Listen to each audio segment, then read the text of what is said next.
আসসালামু আলাইকুম রহমতুল্লাহ। প্রিয় শিক্ষার্থী বন্ধুরা, ইজি অ্যাকাউন্টিং এর আজকের ক্লাসে তোমাদের স্বাগতম। আজকে আমরা বিবিএ অনার্স ফার্স্ট ইয়ারের প্রিন্সিপালস অফ অ্যাকাউন্টিং বইয়ের একটি ওয়ার্কশিট নিয়ে আলোচনা করব। এই ওয়ার্কশিটটি মূলত ফাইন্যান্স ডিপার্টমেন্টে 2020 সালে আসছিল। এটি একটি কোম্পানির ওয়ার্কশিট। তো কোম্পানির ওয়ার্কশিটটা সাধারণত আমাদের প্র্যাকটিসে থাকে না, সেজন্য আমরা অনেকেই এই ওয়ার্কশিটগুলো পারি না।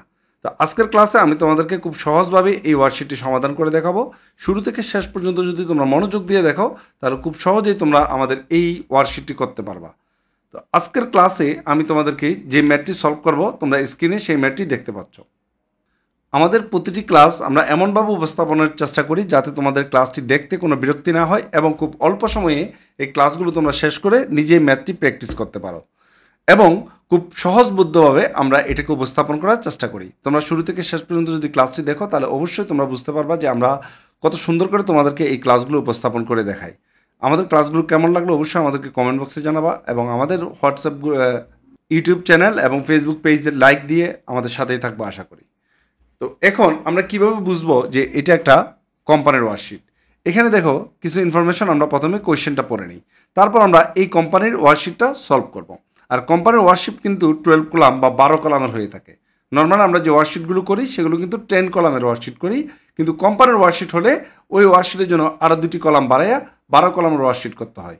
তো 12 কলামের ওয়ার্কশিট অনেক বড় হয়। এই ওয়ার্কশিটটা কীভাবে করতে হবে সেটা আমি তোমাদেরকে একই ইন্টারফেসে এমনভাবে উপস্থাপন করে দেখাবো ইনশাল্লাহ, যাতে তোমাদের বিন্দুমাত্র বিরক্ত না হও এবং খুব সহজেই এই ওয়ার্কশিটটি বুঝতে পারো। সেজন্য পূর্ণ মনোযোগ দিয়ে আমাদের ক্লাসটা তোমাদের দেখতে হবে।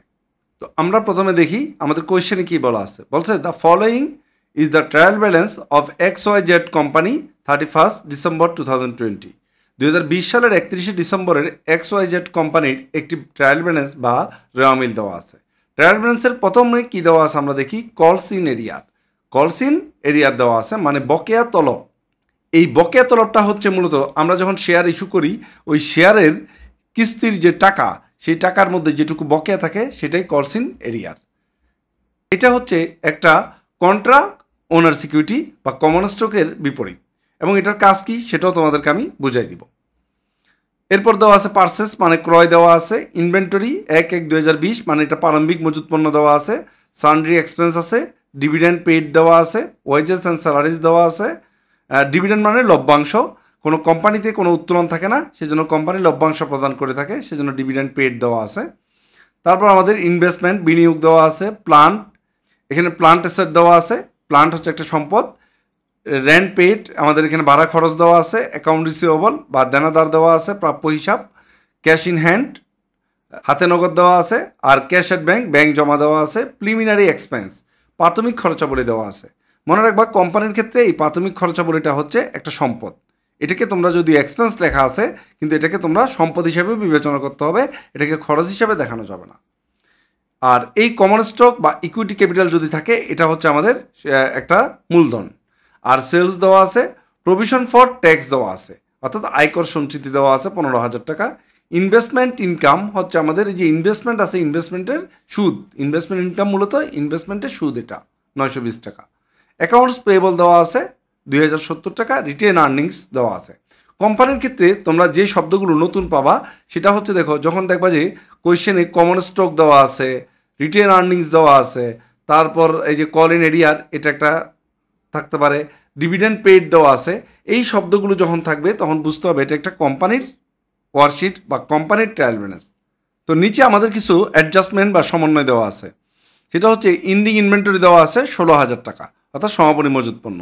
ইনভেস্টমেন্ট ইনকাম এক্রুড, অর্থাৎ আমাদের বকেয়া বিনিয়োগের সুদ দেওয়া আছে 150 টাকা।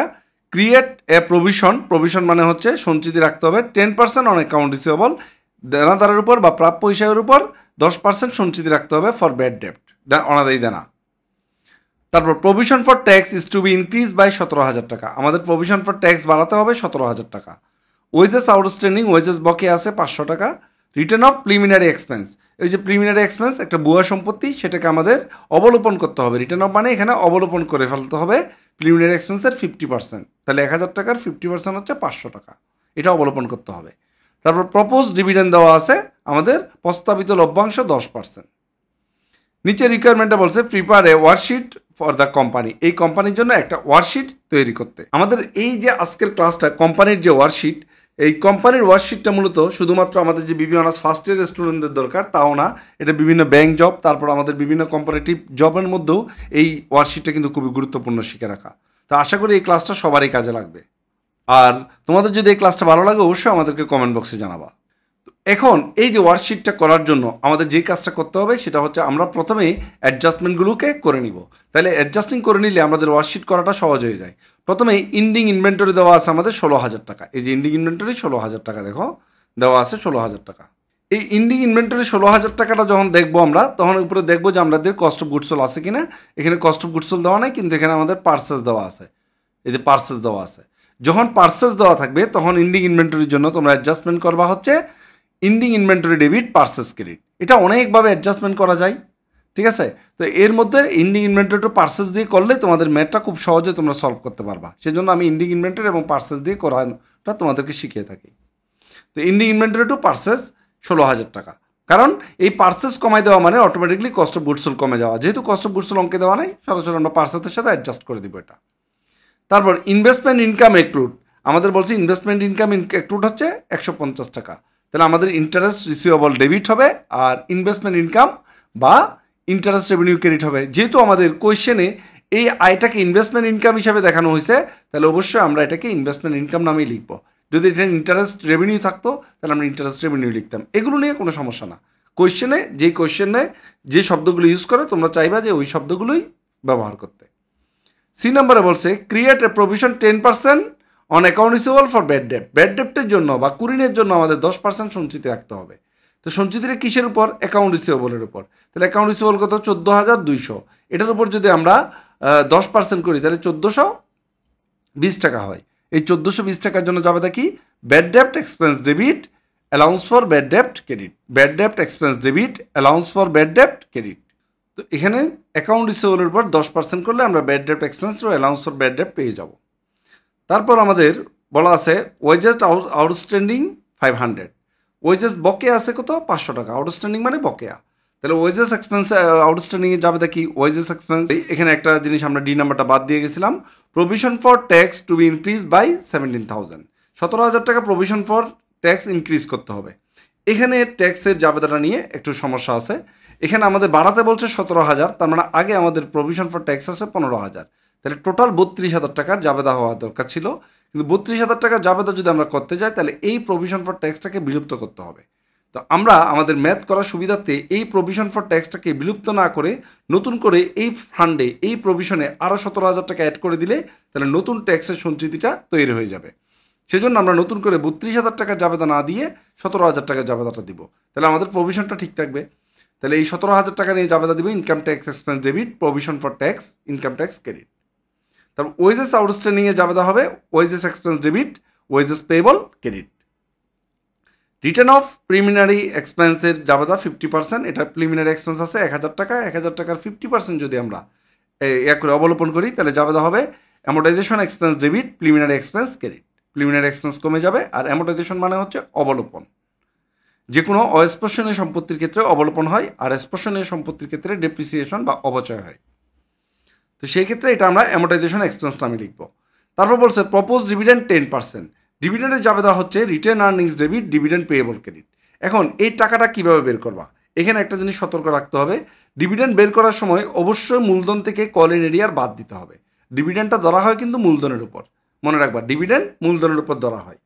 তাহলে কমন স্টক আছে কত? 40,000 টাকা। এই 40,000 টাকা থেকে 400 টাকা যদি আমরা বাদ দিই 39,600 টাকা। এই 39,600 টাকা 10% করলে 3,960 টাকা ডিভিডেন্ডটা আমরা পেয়ে যাবো এখানে। আবার বলতেছি 40,000 থেকে কলিং এরিয়ার 400 টাকা বাদ দিয়ে আমরা কি করব? 10% করব। তাহলে আমরা retained earnings to dividend payable জাবেদাটা দিয়ে ফেলবো। এই জাবেদা যখন হয়ে গেছে তাহলে এবার আমাদের ওয়ার্কশিট করাটা খুব সহজ। আমি প্রথমে তোমাদের ওয়ার্কশিটের জন্য একটা ঘর কেটে নিই। এখানে দেখো আমরা সাধারণত ওয়ার্কশিটে কী কী ছকটা কাটি? অ্যাকাউন্টস টাইটেল, তারপর trial balance, adjustment, adjusted trial balance, income statement, তারপর আমরা ব্যালেন্স শিট। কিন্তু এখানে যখন কোম্পানির ওয়ার্কশিট হবে তখন একটা ছক একটা কলাম বাড়াতে হবে রিটেন আর্নিংস নামে। এই রিটেন আর্নিংসের ডেবিট ক্রেডিট দুইটা কলাম বাড়ানোর কারণে আমাদের এই ওয়ার্কশিটটা হয়ে গেছে 12 কলামের। তাহলে এই সম্পূর্ণ ওয়ার্কশিটটা এখন আমি তোমাদেরকে করে দেখাবো। এখন এই ছকে আমরা যে কাজটা করব সেই কাজটা হচ্ছে আমরা একটু, যেহেতু আমাদের একটু বড় জায়গা লাগবে, তাই আমরা এখন আমরা একটু এটাকে বাড়িয়ে নিব। তো আমাদের এখানে প্রথমে আমরা কোয়েশ্চেনটা রাখছি যাতে বুঝতে পারি। প্রথমে আমরা কি করব, কোয়েশ্চেনটা হুবহুব এখানে আমরা কপি করব। এই যে কলেন এরিয়ার 400 টাকা, আমরা ট্রায়াল ব্যালেন্সের ঘরে, কিন্তু এটা কি ট্রায়াল ব্যালেন্স না, এটা তো ট্রায়াল ব্যালেন্স কোয়েশ্চেনে দেওয়া আছে। এই ট্রায়াল ব্যালেন্সটা হুবহুব আমরা কপি করলাম। কলেন এরিয়ার পার্সেস, এই যে দেখো কলেন এরিয়ার 400 টাকা, পার্সেস 38,000 টাকা, ইনভেন্টরি 2,720 টাকা, ঠিক আছে, এটা আমরা লিখবো। সানড্রি এক্সপেন্স, এভাবে আমরা প্রিলিমিনারি এক্সপেন্স পর্যন্ত লিখে ক্রেডিট পাশে যেগুলো আছে এইগুলো আমরা ঠিকমতো লিখলাম। Common stock, sales, provision for tax, investment income, accounts payable, return earnings, যা যা আছে হুবহুব আমরা এখান থেকে কোয়েশ্চেন থেকে কপি করে নিলাম। তারপর আমরা এখানে যোগ করে নামাই দিব। যোগ করে নামানোর পর এবার আমরা অ্যাডজাস্টিংগুলোর কাজ করব এখানে। তাহলে অ্যাডজাস্টিংগুলো তো আমরা একটু আগে করে নিয়েছি, সেই অ্যাডজাস্টিংগুলো এনে বসাই দিলে হচ্ছে, এটা আর আমাদের প্রয়োজন নাই। তো আমরা এখানে প্রথমে অ্যাডজাস্টিংটা নিয়ে আসি। তো অ্যাডজাস্টমেন্টটা প্রথমে কি আছে, ইন্ডিং ইনভেন্টরি ডেবিট আর purchase credit. Ending inventory debit, purchase credit. তাহলে ইন্ডিং ইনভেন্টরি তো এখানে কোনো আইটেম দেওয়া নাই, আছে যেটা, যে ইনভেন্টরিটা আসছিল জানুয়ারির 1 তারিখে, এটা বিগিনিং ইনভেন্টরি। সেজন্য তোমরা এই ইনভেন্টরির পাশে ডেটটা লিখে নিবা। রিটার্ন আর্নিংসের পাশেও ডেটটা লিখে নিবা, প্রারম্ভিক, এটা প্রারম্ভিক রিটার্ন আর্নিংস। তো এখন এখানে আমরা ইন্ডিং ইনভেন্টরিটা লিখে নিলাম। ইন্ডিং ইনভেন্টরি কত, ডেবিট 16,000 টাকা। এই জন্য এই যে অ্যাডজাস্টমেন্টের ঘরে ডেবিট পাশে আমরা লিখলাম, অ্যাডজাস্টমেন্টের ঘরে ডেবিট পাশে 16,000 লিখলাম। আর পার্সেস ক্রেডিট, পার্সেসের যেহেতু এখানে একটা আমাদের রো আছে, পার্সেসের রো, পার্সেসের ক্রেডিট পাশে গিয়ে, এই যে ক্রেডিট পাশে গিয়ে আমরা 16,000 টাকা লিখবো। পার্সেস ক্রেডিট 16,000 টাকা। সেম এবার প্রত্যেকটা অ্যাডজাস্টমেন্ট আমরা পোস্টিং দিব। Interest receivable debit, investment income credit. আমাদের এখানে ইনভেস্টমেন্ট ইনকাম কিন্তু আছে কত, 920 টাকা। তাহলে এটার ক্রেডিট পাশে বসবে। আর নতুন করে আমরা কি লিখবো, ইন্টারেস্ট রিসিভেবল লিখবো। তাহলে ইন্টারেস্ট রিসিভেবল ডেবিট 150 টাকা, আর আমাদের ইনভেস্টমেন্ট ইনকাম ক্রেডিট 150 টাকা। সেম এখানে ব্যাড ডেপ্ট এক্সপেন্স ডেবিট আর অ্যালাউন্স ফর ব্যাড ডেপ্ট ক্রেডিট 1420 টাকা, একটু আগে আমরা জার্নালগুলো করেছিলাম। তাহলে এখানে ব্যাড ডেপ্ট এক্সপেন্স বা অ্যালাউন্স ফর ব্যাড ডেপ্ট এমন কোনো আইটেম কিন্তু, বা এমন কোনো অ্যাকাউন্টস আমাদের অঙ্কে নাই। তাহলে আমাদের দুইটা অঙ্কে আমরা লিখে নিব, ব্যাড ডেপ্ট এক্সপেন্স 1420 টাকা ডেবিট, অ্যালাউন্স ফর ব্যাড ডেপ্ট 1420 টাকা ক্রেডিট পাশে লিখবো অ্যাডজাস্টমেন্টে করে। তারপর income tax expense debit, provision for income tax credit. তাহলে ইনকাম ট্যাক্স এক্সপেন্স তো নাই অঙ্কে, সেই জন্য ইনকাম ট্যাক্স এক্সপেন্স 17,000 টাকা ডেবিট। আর যে আমাদের প্রভিশন ফর ইনকাম ট্যাক্স ছিল, এই যে প্রভিশন ফর ইনকাম ট্যাক্স 15,000 টাকা ছিল, এখানে আমরা ক্রেডিট পাশে 17,000 টাকা বসাই দিব। এরপর আছে আমাদের wages expense debit, wages payable credit. Wages expense এখানে আমাদের কোয়েশ্চেন আছে, আমরা দেখি একটু। হ্যাঁ, ওয়েজেস অ্যান্ড স্যালারিজ আছে, এখানে আমরা লিখতে পারবো। আর ওয়েজেস পেয়েবলটা যেহেতু নাই, ওয়েজেস পেয়েবলটা আমরা ক্রেডিট পাশে নতুন করে নাম লিখে দিব। তাহলে wages expense 500 debit, wages payable credit হচ্ছে 500। এই ক্লাসটা যাতে আমরা সুন্দর করে তোমাদের কাছে উপস্থাপন করতে পারি, এই জন্য আমরা 7-8 ঘন্টা পরিশ্রম করে এরকম একটা প্রেজেন্টেশন তৈরি করি। তো তোমরা আমাদেরকে কমেন্ট বক্সে জানাবা এই ক্লাসগুলো তোমার কতটুকু উপকারে আসলো এবং তোমার কেমন লাগলো। তাহলে আমরা উৎসাহিত হবো পরবর্তী ক্লাসগুলো তৈরি করার ক্ষেত্রে। তারপর অ্যামোটাইজেশন এক্সপেন্স আছে 500 টাকা, প্রিলিমিনারি এক্সপেন্স আছে 500। অ্যামোটাইজেশন এক্সপেন্স তো আমাদের রেওয়া মিলে ছিল না, তাই এটা নতুন করে লিখতে হবে। অ্যামোটাইজেশন এক্সপেন্স ডেবিট 500 টাকা। আর প্রিলিমিনারি এক্সপেন্স কিন্তু কোয়েশ্চেনে দেওয়া ছিল, এই যে প্রিলিমিনারি এক্সপেন্স কোয়েশ্চেনে দেওয়া ছিল, এই জন্য ক্রেডিট পাশে আমরা 500 টাকা লিখে দিব। তারপর ডিভিডেন্ডের জন্য আমাদের যা দেওয়া হয়েছিল, return earnings debit, dividend payable credit. এখানে আমাদের রিটার্ন আর্নিংসের একটা রো ছিল, রিটার্ন আর্নিংস, এটার ডেবিট পাশে আমরা লিখে দিব এই ডিভিডেন্ডের টাকাটা 3,960। আর ডিভিডেন্ড পেয়েবল নামে আমরা নিচে ক্রেডিট পাশে লিখে দিব, ডিভিডেন্ড পেয়েবল নামে ক্রেডিট পাশে 3,960। এইবার আমাদের অ্যাডজাস্টমেন্টের কাজ শেষ। এখন আমরা এই অ্যাডজাস্টমেন্টগুলো এখান থেকে সরাই এখানে যোগফলটা নামাই নিব দুই পাশের। যোগফল নামানোর পর অ্যাডজাস্টমেন্টগুলো দরকার নাই। এবার আমরা অ্যাডজাস্টেড ট্রায়াল ব্যালেন্স করবো। অ্যাডজাস্টেড ট্রায়াল ব্যালেন্সের ক্ষেত্রে ট্রায়াল ব্যালেন্স এবং অ্যাডজাস্টমেন্ট এখানে আমরা অ্যাডজাস্ট করে নিয়ে বসাবো টাকাটা। তাহলে প্রথমে আছে কলেন এরিয়ার। কলেন এরিয়ারের এখানে অ্যাডজাস্টমেন্টে কোনো কাজ হয় নাই, সেই জন্য ডেবিটের টাকাটা সরাসরি ডেবিট পাশে এই 400 টাকা বসে গেল। কিন্তু পার্সেস দেখো, ডেবিট আছে কত 3,800, ক্রেডিট আছে কত 16,000। তাহলে 38,000 থেকে 16,000 টাকা বাদ দিয়ে ডেবিট পাশে বসাবো 22,000 টাকা, কারণ ডেবিটের ফিগারটা বড়। ইনভেন্টরি ডেবিট পাশে 2,720 টাকা, যেহেতু আমাদের অ্যাডজাস্টমেন্টে নাই। সানডে এক্সপেন্স 820 টাকা, ডিভিডেন্ড পেড এটা 2,000 টাকা। তারপর আমাদের এখানে একটা আছে wages and salaries, wages and salaries. এই ওয়েজেস অ্যান্ড স্যালারিজটা আমাদের এখানে ডেবিটে আছে 4,320 টাকা, আবার এদিকে ডেবিটে আছে 500 টাকা। তাহলে ডেবিট কী হবে, যোগ করে বসতে হবে, যোগ করে হবে 4,820 টাকা। ইনভেস্টমেন্ট ডেবিট পাশে 9,500, প্লান্ট 1,07,500, যা আছে তাই বসে যাবে এগুলো, যেহেতু অ্যাডজাস্টমেন্টে নাই। রেন্ট পেইড ডেবিট পাশে আছে 4,120, account receivable 14,200, cash in hand 700, cash at bank 20,070 টাকা। আর প্রিলিমিনারি এক্সপেন্স দেখো এখানে 1,000 টাকা ছিল, আবার ক্রেডিট হয়েছে 500 টাকা, তাহলে এখানে ডেবিটেরটা বড়, সেজন্য ডেবিট পাশে 500 টাকা, বাকি 500 বসবে বিয়োগ করে, কারণ একটা ডেবিট একটা ক্রেডিট। কমন স্টক ক্রেডিট পাশে আছে 40,000 টাকা, তাহলে আমরা এই 40,000 টাকা ক্রেডিট পাশে বসাই দিব অ্যাডজাস্টেড ট্রায়াল ব্যালেন্সের, যেহেতু অ্যাডজাস্টমেন্টে কিছু নাই। প্রভিশন ফর ট্যাক্স সেলস 1,35,310, এটা সরাসরি বসবে। প্রভিশন ফর ট্যাক্স এখানে ক্রেডিট আছে 15,000 টাকা, আবার এখানে ক্রেডিট আছে দেখো 17,000 টাকা, তাহলে 15,000 আর 17,000 ক্রেডিট যোগ করে ক্রেডিট পাশে বসাই দিব আমরা 32,000 টাকা, দুইটা ক্রেডিট সেজন্য যোগ। ইনভেস্টমেন্ট ইনকামও সেম, এখানে ক্রেডিট 920, আবার এখানে আছে 150, তাহলে দুইটা যোগ করে আমরা ক্রেডিট পাশে বসাই দিব 1,070 টাকা। অ্যাকাউন্টস পেয়েবল যা আছে তাই ক্রেডিট পাশে বসবে। রিটার্ন আর্নিংস, এখানে দেখো রিটার্ন আর্নিংস 12,050 টাকা আছে, আবার ডেবিট হয়েছে 3,960 টাকা, তাহলে এই 12,050 থেকে 3,960 টাকা বিয়োগ দিয়ে আমরা এখানে 8,090 টাকা বসাই দিব। এটা বিয়োগ যাবে, কারণ একটা ক্রেডিট একটা ডেবিট, 8,090 টাকা বসাই দিব। বসানোর পর এবার আমরা যে কাজটা করব সেটা হচ্ছে এই যে ইন্ডিং ইনভেন্টরি থেকে শুরু করে এখানে যে আইটেমগুলো, এগুলো তো অ্যাডজাস্টমেন্টে ছিল না, ট্রায়াল ব্যালেন্সে ছিল না, আছে কোথায় অ্যাডজাস্টমেন্টে, তাহলে এটা ডেবিটেরটা ডেবিটে, ক্রেডিটেরটা ক্রেডিটে বসাই দিব। তাহলে ডেবিটে কত 16,150, 1,420, তারপর এখানে 1,420 ক্রেডিট, আবার 17,000 ডেবিট, 500 ক্রেডিট, 500 ডেবিট, আবার 3,960 ক্রেডিট। এগুলো বসানোর পর এবার আমরা অ্যাডজাস্টেড ট্রায়াল ব্যালেন্সটা যোগ নামাই দিব। তাহলে অ্যাডজাস্টেড ট্রায়াল ব্যালেন্স আমাদের বসানো শেষ হয়ে গেল। এবার আমরা এখান থেকে প্রত্যেকটা আইটেম কি করব, পোস্টিং দিব কোথায়, ইনকাম স্টেটমেন্ট, রিটার্ন আর্নিংস আর ব্যালেন্স শিটে। এখানে তোমরা মনে রাখবো ইনকাম স্টেটমেন্টের ডেবিটে আমরা ব্যয়গুলো বসাবো, ক্রেডিটে আমরা আয়গুলো বসাবো। ব্যালেন্স শিটের ডেবিটে আমরা সম্পদ বসাবো, আর ক্রেডিটে বসাবো কি, দায়গুলো। কিন্তু রিটার্ন আর্নিংসে কি আসবে, রিটার্ন আর্নিংসের ব্যালেন্স আসবে, ডিভিডেন্ড আসবে, আর নেট ইনকামটা আসবে। এটুকু মনে রাখবা, ডিভিডেন্ড আর হচ্ছে রিটার্ন আর্নিংসের ব্যালেন্স আর নেট ইনকাম, এইগুলো বাদ দিয়ে রিটার্ন আর্নিংস আর তেমন কিছু আসবে না, শুধু মালিকানার সম্পর্কিত রিলেটেড আইটেমগুলোর যে পরিবর্তন সেটা এখানে আসে। তো আমরা প্রথমে দেখি এখানে আমাদের আছে কল ইন এরিয়ার, কি আছে, কল ইন এরিয়ার। এই কল ইন এরিয়ার হচ্ছে একটা এক্সট্রা কন্ট্রা ওনার সিকিউরিটি বা কন্ট্রা স্টক হোল্ডার ইকুইটি, সেজন্য আমাদের এটা দায় পাশে না দিয়ে আমরা এটা ব্যালেন্স শিটের ডেবিট পাশে দিয়ে দিব। ব্যালেন্স শিটের ক্রেডিটে না দিয়ে কোথায় দিব, ডেবিটে দিব, কারণ এটা কন্ট্রা। আমরা জানি মালিকানা সত্ত্ব কোথায় বসে, ক্রেডিটে বসে, সেজন্য এটা আমরা ডেবিটে দিয়ে দিব। তাহলে কল ইন এরিয়ার তোমরা সবসময় ডেবিটে দিয়ে দিবা। এরপর আছে পার্সেস কোথায় যাবে, পার্সেস আছে আমাদের এখানে দেখো, পার্সেস 22,000 টাকা আছে ফাইনালি। এই 22,000 টাকা আমাদের ব্যয়, সেজন্য ইনকাম স্টেটমেন্টের ডেবিটে চলে যাবে। ইনকাম স্টেটমেন্টের ডেবিটে দেখো 22,000 টাকা আমরা লিখব। তারপর ইনভেন্টরি, এই ইনভেন্টরিটা কিন্তু প্রারম্ভিক ইনভেন্টরি 2,720 টাকা। এই প্রারম্ভিক মজুত পণ্য এটাও কিন্তু ইনকাম স্টেটমেন্টের ডেবিটে বসবে। সানড্রি এক্সপেন্স 820 টাকা, এটা ইনকাম স্টেটমেন্টের ডেবিটে বসবে।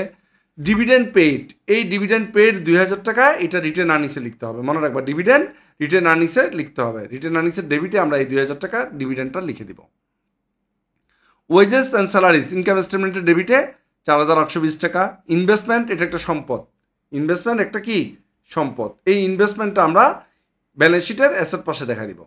ইনভেস্টমেন্টটা ব্যালেন্স শিটের অ্যাসেট পাশে আমরা দেখাবো 9,500 টাকা।